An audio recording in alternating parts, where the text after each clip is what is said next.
জীবনে মানুষের জন্য এত কিছু করলাম, তারপরও মানুষের কাছে ভালো হইতে পারলাম না। ভালো কিছু করলেও ভালো হওয়া যায় না, আর খারাপ কিছু করলে তো কোনো কথাই নাই।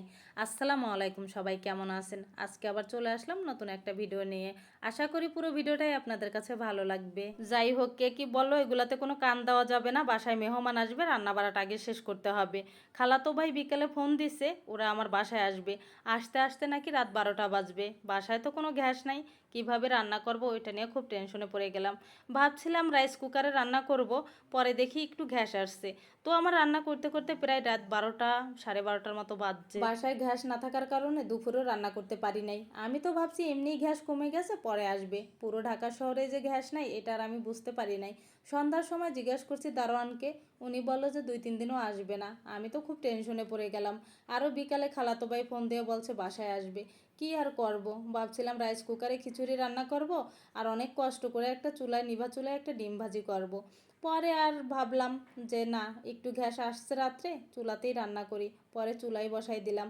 আর এই খিচুড়িটা রান্না করতে করতে অনেকটা রাত হয়ে গেছে। খিচুড়ি তো রান্না করা হয়ে গেল, এখন ডিম ভাজি করব। ডিম ভাজি আর আচার দিয়ে খাওয়া হবে আজকে রাত্রের খিচুড়ি। আর ওরা আসতে প্রায় রাত 2টা বাজছে। এর মধ্যে আমরা খাওয়া দাওয়া শেষ করে শুয়ে পড়ছি।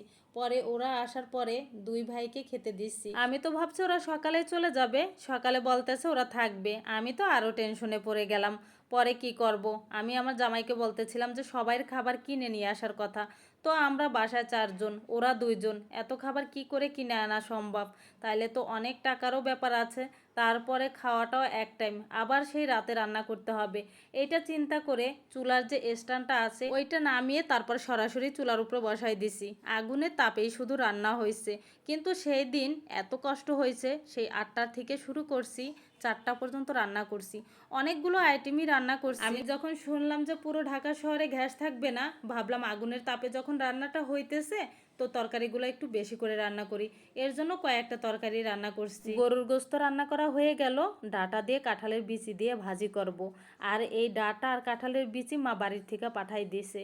মা যখনই কিছু পাঠাই দেয় আমার খুব ভালো লাগে।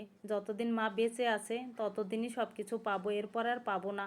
আর এই ডাঁটাগুলো এত নরম ছিল, কাঁঠালের বিচি আর ডাঁটাই শুধু পাঠাই দেয় না, মাছ মাংস থেকে শুরু করে মাশাল্লাহ সব কিছু পাঠাই দেয়। ভাই বোন, ভাইয়ের বউ, মা, চাচা, বাবা সবাই কি দেবে কি না দেবে ওইগুলো নিয়েই তারা পড়ে থাকে। আর আমার মার পাশে সবাই থাকে, আমি শুধু দূরে থাকি।